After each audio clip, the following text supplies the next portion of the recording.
Okay, let me just start by just walking you through. I've put some cards on your chairs. I don't know whether you noticed that or not. Okay, 2 little cards. Good place to start. Okay, I'm going to point those out because I know I'll forget at the end to tell you about them. And the truth of the matter is I have to rush out of here when we're done. And so that's how you get hold of me.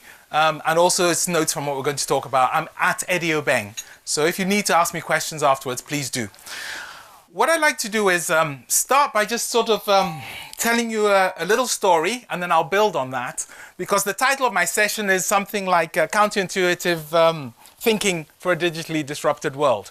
It seems like a strange thing to say, but I'll tell you a story. It's just a straight story, and then we'll work from there. Apparently, the town of Scottsdale in Arizona is growing really fast, and it's growing into the desert. So what's happened is all the rattlesnakes who used to live there have gone up into the mountains. So when people go hiking in the mountains at the weekends, the rattlesnakes sort of attack them, basically, okay, and bite them. So of course this is a problem. So the town elders decided that what they should do is they should provide a sort of bounty. So every dead rattlesnake you bring back, you get some money. So people would organize picnics in order to go up into the mountains and shoot these rattlesnakes. You got it? Okay, great. So the rattlesnakes were pouring in. So now you expect that the mountains are going to be safe and you can walk there with your kids. What do you think happened? No, the exact opposite. The mountains are now more dangerous because they're populated by really silent rattlesnakes. What I'm trying to explain to you here is that the way we think may not take us to where we want to get to. And I want to try and build that story quite systematically for you and make it really easy for you to be able to come with me. So I want to just start with what I always do, which is a little bit of a shock, which is helping you to understand that the game we're playing is no longer the same. By the way, I spend my life as an avatar, and so some of the stuff I'm doing is a bit strange because I actually live on the internet. This is me. So let me just walk you through what I wanted to share. It's a really simple idea. You may have noticed the world's been changing. The best way I try and describe it is if we take a line and we make this bit here now and make this the past and we stick between the two about 20 years, really easy question, just say yes or no. Has the pace of change increased? Yes. Great. Is it more complex? Is it more interactive? Is it more interdependent? Yes. Great. Okay, so this is now, that's the past. How are those 2 points joined together? Straight line? Curved line? Exponentially. Why? Because the pace is accelerating. There are more people on the planet. You get network effects. That's not interesting. What's interesting is how fast we're learning and changing over the same period. I can remember when we used to do things like budgets. We could plan a whole year in advance. You with me? So once upon a time, we could learn faster and the world was changing. What's happened to our ability to learn and change over that period? I'll do it together. We'll do it together. I'll go horizontal. You shout up and down if you want me to go up or down. Down. Down. Okay. The thing is those two lines cross over. And that, for me, is where it all falls over. Because what we've done is we've built an understanding of how the world should work. Going around shooting rattlesnakes will get rid of them. But the world actually works completely differently. And one of the things which we've done is we've decided that because we're now connected, we can use things like social media to connect everyone and actually get more communication. I want us to do something to try to demonstrate that the challenge for us is not about communicating out, but something else altogether. So for that, I need you to pair up with somebody. So find somebody you've paired up with. Pair. Make sure you've got somebody you've paired up with. Don't be shy, okay? Great. And then what we're going to do is we're going to stand up. Okay? And then I'm going to seek a volunteer. Okay? And this is what we're going to do. Really difficult task. Come. Okay, really difficult task. We're going to count to 3. And the way we're going to do is I'm going to say 1. You're going to say 2, I'm going to say 3, then you're going to say 1, then I'm going to say 2. It's really easy. So in your pair, just go as fast as you can. So if you want to go back? Oh, 1, 2, 3. Oh, she's gone somewhere else. You can join him. He's looking shy.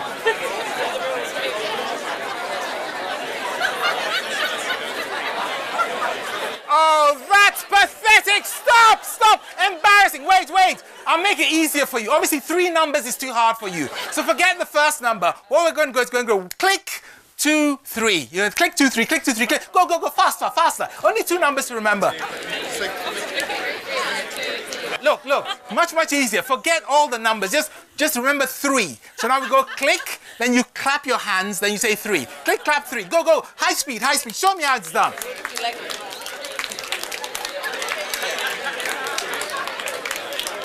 Oh, pathetic. Forget the numbers. It's too difficult for you. No numbers. So now we go click, then clap, then slap your thigh, okay? Go, click, clap, slap your thigh. Go for it, go for it.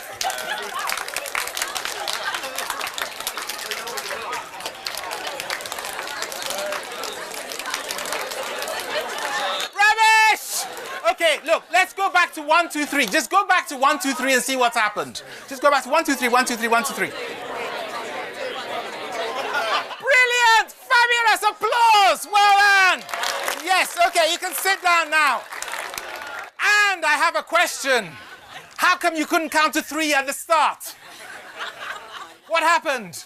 Did you learn how to count to 3? No, of course not. The reason you couldn't count to 3 at the beginning was not because you weren't broadcasting information. What was happening was you knew you had to count to 3. So you go 1, and the other person would go 2. But now you're not listening because you're co-focusing on your own message.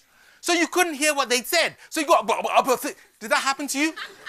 And then I made you laugh and relax. And then you started to listen as well as broadcast. Do you understand why social media doesn't bring us closer together? You got it? So one of the things which we have to realize is that many of the things we take for granted, actually they're broken or they're not working the way they should. The communication from you must be received. It must be listened to. Okay. Can I keep breaking the world around you a little bit? So all those tweets you're sending, if you get into the rhythm of listening to what people are interested in, it makes it easier for them then to listen to you.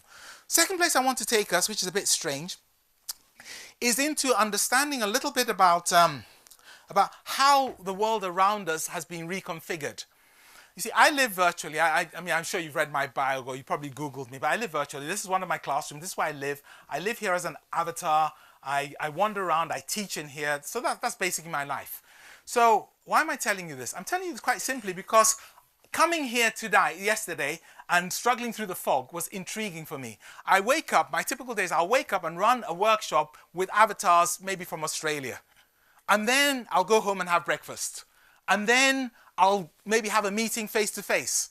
My world is very strange. And I'm starting to lose touch with everybody else's world because I live in a town which is rather strange. It's a town which has these people who we call time travelers living in it. Time travelers are amazing people. They look just like us, but every morning they wake up in their houses where they have good internet connection and ability to do Facebook and FaceTime and everything else, and they put on a clothing and they travel for 30 minutes to this place called an office.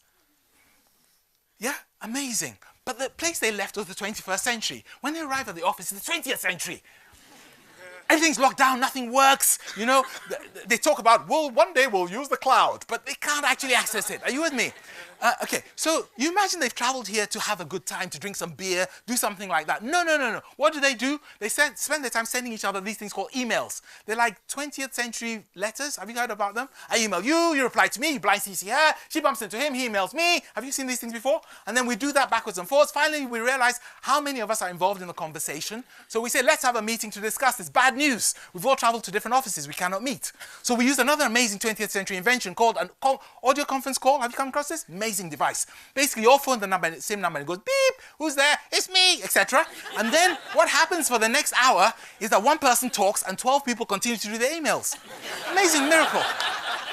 So, and then at the end of the day, of course, they travel back. But they're so bored now that they buy these devices. Some of them are even called iPhones. And when they buy these devices, they swoosh and swipe and consume content. You with me? And the thing is, especially if they're oldies, they are so taken by the amazing power of these devices that these devices take over their minds. I work with lots of large tech companies, and one of my large tech companies, who I won't mention by name, but they do the best search engines in the world. One of the things which they do is they do a number of conferences trying to help people in different industries to understand what's going on. And one of the last conferences I did, one of the key elements was looking at how people's behavior was in terms of buying. Anyone got any idea how often people sort of go to their device and switch it on and start something off? How many times do you think you do that a day, on average? 200, correct. Have you divided that into a day to see how frequent it is? One day of 8 to 10 hours divided by 200. How frequently are you going onto your machine? Every 3 minutes. Okay. How long do you think it takes to get into that flow, that depth of thinking, which people like Conrad will talk about or demonstrate, which allow you to make a breakthrough, allow you to make a decision? How long do you think that takes to get into the zone? How many? 20 minutes. So what you're telling me is you don't do any thinking. It's a serious point. You see, what's happened is we've got lost in the process. I'll give you an example of what's going on. I did a workshop once, and I'll just flip this over because it's quite funny. I was sitting in this thing, and they'd invited me to come and listen to a talk about childhood obesity. And this is sort of my handwritten notes. And I was listening to all these experts, and everyone was saying, childhood obesity is because we don't know how to cook. And somebody else would say, because people don't know where vegetables come from. And then somebody else would say, all these experts, professor emeritus, etc., and global people. Great. And I was sitting there, I was just listening and writing it all down. When I get into complex situations, I don't worry about correlation. I don't worry about incidence. Why? Because there's so much data out there. You remember that curve you just drew of the world? I just look for causality. What's likely to make that other thing happen? And that's what this diagram is. It's a causality map. You with me? So I was writing down what was going on. And I realized things like human beings only consume so many calories a day. Net result of that is that if they get more calories, they get fat. But fat is like old-fashioned piggy bank. Basically, you can put the coins in, but you can't get them out. You with me? And at the same time as that's happened, most companies are trying to get growth. So growth means they have to sell you more. If you're selling a turnip, 20p, you with me? You can't sell very much. So you have to sell more turnips, increase the size, or higher value turnips. So you take all the turnip juice out of it, turn it into turnip juice drink for the people who are going to sit on the... And then you sell that to people instead. You with me? So what happens in most situations is most of the companies who make food are providing us with turnips, but they've taken all the goodness out. But there are 3 amazing things we've done in the past 2 centuries. We've learned how to make sugar. Sugar is brilliant. Why? Why is sugar brilliant? Because I think there's a lovely talk, TED talk about, it's not that we like sugar, it's that basically sugar is sweet because it's good for us. You with me? It's the wrong way around. You get the good sensation. We've done salt as well. Salt does the same thing. So that's great. And fat, of course, tells you you're going to live through the winter. So we've got 3 industries, dairy, sugar, and fat, which make it really cheap. So they add those cheap ingredients back in. So you eat those, but now there's too much salt in it. So you drink some coffee or some water or some fizzy drink. Are you with me? But this fizzy drink gives you a sugar rush. So you're so pleased because you had no energy because there's no nutrition in the food. So therefore you go around that cycle. Can you see it happening? Now stop and think about your every 200 connections a day. And just think about it in the same terms. There is no idea that you suddenly stop thinking and all you're doing is responding to a device. You with me? At the same time, everyone's trying to push you their adverts and push you their content. Can you see where I'm going? We're digitally obese. You got it? Okay. Can I frighten you with some more things? Okay. Where I'd like to take you next, if it's okay, is to look a little bit at how you actually work with other people in your real life. When we did that 1, 2, 3 thing, I was trying to get you into the mood of actually starting to connect with other people. There is a big challenge we have. As we bring more technology to bear, the solutions get harder and harder. Let me go back and try and explain. I spend most of my life working with corporates. That's basically what I do, okay? So my job is to take big companies and to try and help them to change. So that's what I do. I mean, if you Google me, you'll see that I spent ages doing that. I'm very, very good at it, he says. Okay. But one of the things which is crucial is most organizations are set up as hierarchies. Have you come across this concept? So at here are where all the people who make all the decisions are. You got it? Okay. How fast can you transfer information to another person? Right now I'm speaking to you, I probably do 200 words per minute because I talk really fast. You can probably read at 200 words per minute. Yeah? You text at about 50. I'm just warning you. It means that when you're texting, you think you're busy, but you're only a quarter as productive as you could be. But moving on. Okay. So what happens is, this group here, there's an upper limit to how fast we can feed them stuff. You got it? And it's apparently about between 1 and 10 megabits per second. Who here has a Wi-Fi connection which is less than 10 megabits per second? Okay, not many people. Do you understand what I'm trying to explain? The information flowing around the company, the information coming into the company is far more than these guys can ever absorb and have a discussion and come to a conclusion with. They're flying blind. Do you understand? So how do you avoid flying blind? You have to get cleverer. You see, what happens is, because we're getting all this data, we get deluged because we don't understand what to ask for. I once did a conference for information professionals. I went on stage and I said to them, I shouldn't be here. I'm a bit of a fraud. I don't know what information is. And the group was silent. I said, go on, tell me what information is. Silence. I said, if I said to you, 42, is that information? put your hand up. And some of the hands went up, but some were down. I said, what's missing? They said, 42 what? I said, 42 years. Is that information? Hands which were up went down, others went up. So I've proved they don't know what information is either. Okay? I said, what's missing? He said, 42 years what? I said, 42 years old. Is that information? And somebody at the back shouted, what's 42 years old? Who is 42 years old? I said, yes, if you'd asked me, who is 42 years old? Yeah? Or how old are you, Eddie? I could have replied 42 years old. In other words, question plus data equals information. Bad news. I'm not 42 years old, so this data is the wrong data. But what makes it even more amusing is to understand where the questions come from. Where do questions come from? When you have small amounts of data, you can easily formulate the questions. The thing is that the people at the top of the hierarchy have to formulate more of those questions, but they don't do that. They just collect the data. And because you're collecting data, you end up looking for incidents or patterns. So everybody ends up following a fashion. And so you see these trends come through, and we're all now into big data. My definition of big data is it's just like teenage sex. I nicked this from somebody else, by the way. Basically, everyone's talking about it, everyone thinks everyone else is doing it, but nobody's actually getting any of it. You with me? It's that problem. So what happens is these patterns come through, and the thought processes are not behind it.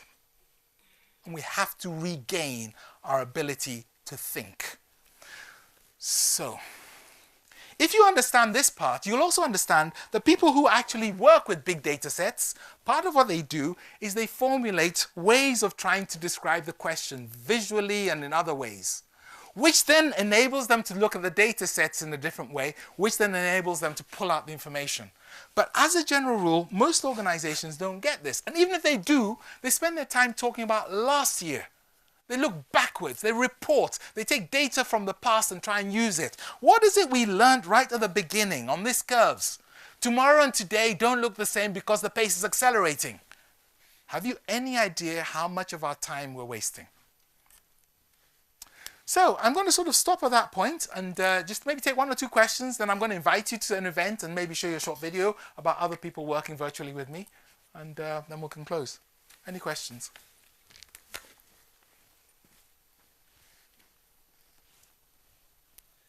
There's two questions there, high speed, yeah? Oh, sorry. Just shout, just shout. Okay, so just go back to your obese thing. So everyone knows, right, that to not be obese, yeah, you've got to eat fruit and veg. Correct. And exercise, right? Yes. So what is the fruit and veg and exercise in digital equipment? Okay, so my tricks, okay, I leave my devices at my terminus points. So when I get to the office, I pick up my iPhone. When I go home, I leave it behind. I go home, I have a different machine. In transit, I think. At home, I've managed to remove, that's probably the best way. So I've cut out television. I don't watch normal live television. I don't have a license. If I want television, I go to grab it. And then the other things I do, I have a timer on my desk, and the timer is usually set for about 5 minutes or 7 minutes. So if I go off surfing somewhere else, and I get carried away by all those notifications, buzz, it brings me back, and I go, what the hell was I looking for in the first place? So I have all these coping devices, which I use as my vegetables. Yes, please, there's another hand up there. Just shout, just shout, just shout. We have no time. The world's moving fast. The forest full of snakes. Yes. It's more dangerous not because of silent snakes, but because of more gun-toting Americans. It's a combination of guns and rattlesnakes. Brilliant. Thank you. How do we combat this technology thing with young people? How do we? I think part of what we do with younger people is two things. Okay, this sounds really terrible, but one of my friends has a really young daughter, about 3 years old, and he was telling me about how wonderful she was on an iPad. And I went, what, you let a 3-year-old loose on an iPad? He said, yeah, she's really good. She swishes and swipes and you can play her games. I go, look, when we're developing pharmaceuticals, we have controversial things we do, like we test them on rats. If the rats don't die, we move to monkeys. Are you with me? Finally, when we know it's safe and it's not going to drive anyone nuts, we release it to the public. When it comes to tech, we don't do that. How bizarre. Nobody knows what the impact on his 3-year-old child's brain is going to be 30, 40, 50 years from now. We have no idea. And yet we release it into the wild. So I think it's a more complex question to answer, but I think because we're all following fashion, we're not thinking in advance. Sorry about that. Go. Yeah. How do we get the older generation at the same level as the young generation that's coming up. Yeah. Okay, it's about oldies. I only work with oldies. Okay, so just worth knowing. So part of the reason I built the world I live in, which is called Qube, is because I work with oldies. So I had to design something which would make oldies feel comfortable.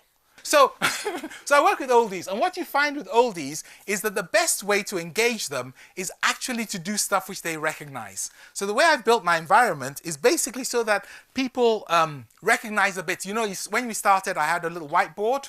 Why do I have a whiteboard? I have a whiteboard because all oldies, and I call anybody who's older than Google, which is 17 years old, an oldie, will recognize a whiteboard. They know what a sticky note looks like. They know what a presentation screen looks like. So I've taken the language they recognize and put it into their world for them. The other thing I do, of course, is because I'm an oldie myself, you may have noticed I bleached my hair in order to pass for one. It's easy for me to say that if I can do it, then there's no reason that you can't do it as well. So that also makes a huge impression on them. So if I had to leave you with a couple of thoughts, my thoughts will be this. Every activity you're doing, check that you're actually answering the questions which you need to. You're not just getting deluged by data and following through fashion. Every single thing you're doing, have a think about the people around you and how you're connecting with them. Remember the 1, 2, 3 piece. Everything which you're doing, try to make sure that you've looked at the bigger picture, looked at the world after midnight, watch my TED Talk, and have a great Thinking Digital Manchester 2015. Thank you. Let's go that way. Thank you.